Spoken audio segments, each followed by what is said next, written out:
CrPC में आज की टॉपिक है trial before court of session. यानी कि यदि कोई मामला कोर्ट ऑफ सेशन के पास जाता है तो उसका ट्रायल कोर्ट ऑफ सेशन के द्वारा किस तरह से किया जाएगा। कोर्ट ऑफ सेशन के द्वारा ट्रायल सेक्शन 225 से लेकर 237 तक में इसकी प्रक्रिया दी गई है।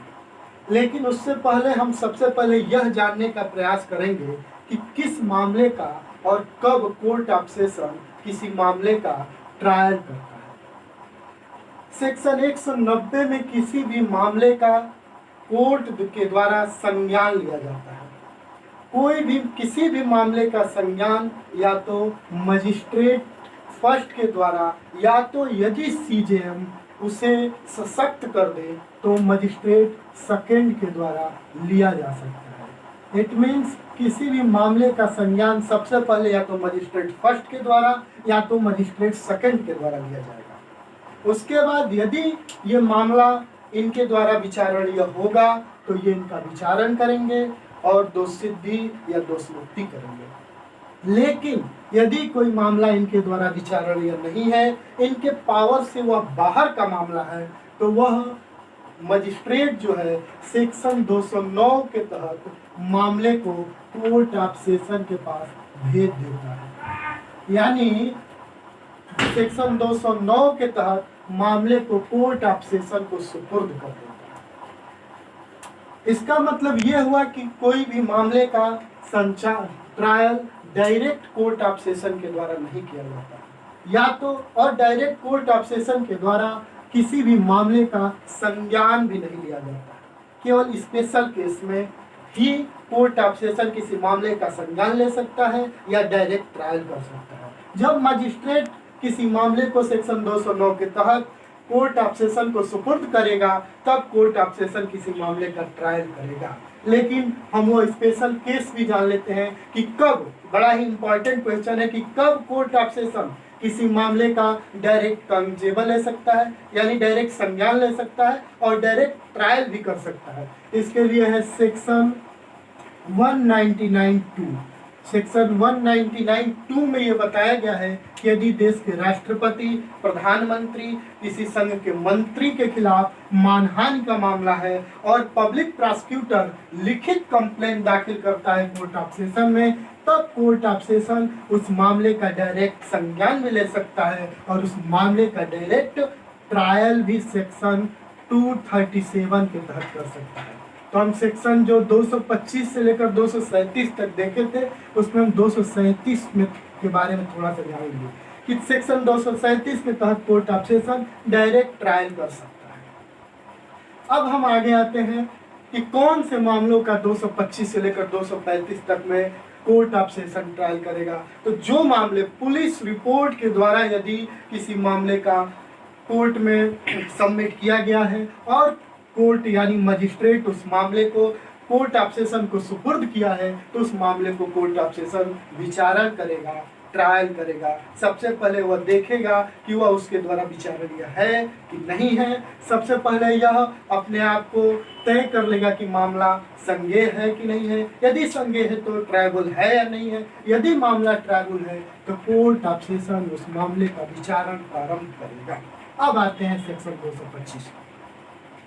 सेक्शन 225 में यह दिया गया है कि किसी भी मामले का कोर्ट ऑफ सेशन के सामने पब्लिक प्रोसिक्यूटर उस मामले का संचालन करेगा। यानी कोई भी मामला यदि कोर्ट ऑफ सेशन के पास पहुंचता है तो सबसे पहले अभियोजन पक्ष के तरफ से पब्लिक प्रोसिक्यूटर मामले का संचालन करेगा।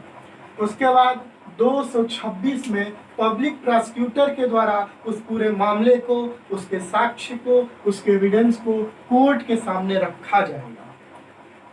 और जब मामला कोर्ट के सामने रख दिया जाता है अभियोजन पक्ष के द्वारा, तब उस मामले को कोर्ट देखेगा और यदि कोर्ट को लगता है कि जो भी साक्ष्य या जो भी मामला है उसमें जो भी साक्ष्य है और उससे यदि कोर्ट को यह लगता है कि अभियुक्त व्यक्ति के खिलाफ पर्याप्त साक्ष्य नहीं है, तो साक्ष्यों के अभाव में अभियुक्त व्यक्ति को डिस्चार्ज कर दिया जाएगा, छोड़ दिया जाएगा सेक्शन 227 के तहत। यानी सेक्शन 227 के तहत अभियुक्त व्यक्ति को साक्ष्यों के अभाव में यदि कोर्ट ऑफ सेशन को लगता है कि इन साक्ष्यों को देखने के बाद ऐसा लगता है कि इस अभियुक्त व्यक्ति के खिलाफ कोई भी ऐसा अपराध नहीं है, तो उस अभियुक्त व्यक्ति को सेक्शन 227 के तहत डिस्चार्ज कर दिया जाएगा।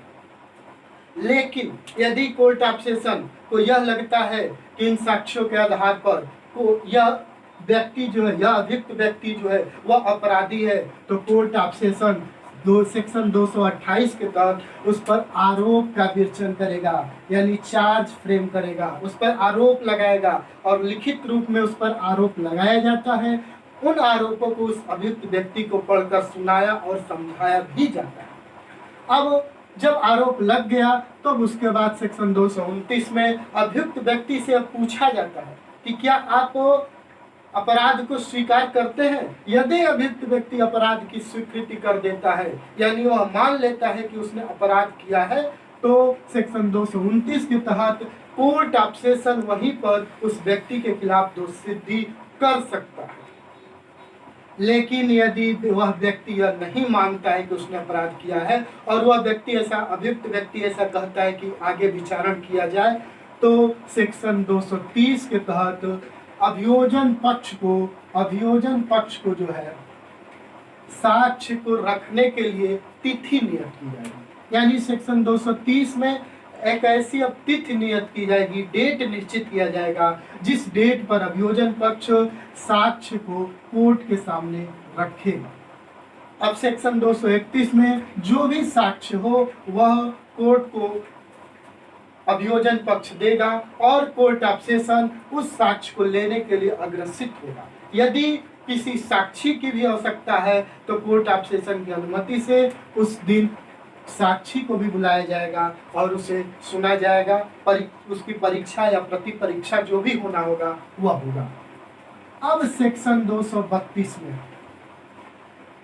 यानी कि अभियोजन पक्ष के द्वारा जो भी साक्षी था उसको ले लेने के बाद कोर्ट ऑफ सेशन यह देखेगा कि क्या यह अभियुक्त व्यक्ति वास्तव में दोषी है, और यदि कोर्ट ऑफ सेशन को लगता है कि यह अभियुक्त व्यक्ति दोषी नहीं है तो केवल अभियोजन पक्ष के साक्ष्यों को देखने के बाद ही कोर्ट ऑफ सेशन सेक्शन 232 के तहत दोष मुक्त कर देता है। तो अन्य ट्रायल और कोर्ट ऑफ सेशन के ट्रायल में एक बड़ा अंतर है कि इसमें 2 बार दोष मुक्ति होती है। एक सेक्शन 232 के तहत इसमें केवल अभियोजन पक्ष के ही साक्ष्य और उस अभियोजन पक्ष को सुनने के बाद ही कोर्ट ऑफ सेशन उस अभियुक्त व्यक्ति को दोष मुक्त कर सकता है, और एक सेक्शन अभी आगे आएगा। अब सेक्शन 233 आगे आता है। यदि उस व्यक्ति को दोष मुक्त नहीं किया जाता है तब डिफेंस को सेक्शन 233 के तहत फिर डिफेंस को भी अपना पक्ष रखने के लिए समय दिया जाता है। यानी सेक्शन 233 में डिफेंस अपना पक्ष रखेगा, अपना बचाव करेगा, और 234 में फिर जीरा होगी यानी बहस होगा। एक छोटा सा बहस दोनों पक्षों के बीच होगा, जब दोनों पक्ष अपना साक्ष्य जो भी एविडेंस जो भी साक्षी उन सबको रखने के बाद दोनों पक्षों के बीच सेक्शन 234 के तहत जीरा बहस होगा, और फिर सेक्शन 235 में या तो दोष सिद्धि होगी या तो दोष मुक्ति होगी। यानी यदि कोर्ट ऑफ सेशन को लगता है कि अभियुक्त व्यक्ति ने अपराध नहीं किया है तो वह उस व्यक्ति को दोष मुक्त कर देगा, यानी छोड़ देगा। लेकिन कोर्ट ऑफ सेशन को ऐसा लगता है कि इस व्यक्ति ने अपराध किया है तो उस अभियुक्त व्यक्ति के खिलाफ दोष सिद्ध किया जाएगा। अब यहाँ पर एक सुप्रीम कोर्ट ने एक बड़ा ही इम्पॉर्टेंट केस है Malkiyat Singh versus state of Punjab का, जिस केस में ये बताया है कि जो भी दोष सिद्धि है वह उसी दिन उसे दंड नहीं दिया जाएगा, यानी फैसला सुरक्षित रख दिया जाएगा और उसके अगले दिन एक तिथि नियत की जाएगी उसके बाद। और Malkiyat Singh versus state of Punjab के केस में सुप्रीम कोर्ट ने यह बताया है कि जिस दिन तिथि नियत की जाएगी उस दिन उसे दंड के प्रश्न पर सुना जाएगा और उसे दोष सिद्ध किया जाएगा, यानी दंड दिया जाएगा। ये था सेक्शन 225 से लेकर 235 तक, जो कि पूरा कोर्ट ऑफ सेशन का ट्रायल का प्रोविजन दिया गया है। इसके अलावा सेक्शन 236 है, जिसमें पूर्व दोष सिद्धि के बारे में दिया गया है, और सेक्शन 237 में स्पेशल पावर, स्पेशल केस में जो कोर्ट ऑफ सेशन को पावर है डायरेक्ट ट्रायल करने का, वो सेक्शन 237 में दिया गया है। धन्यवाद।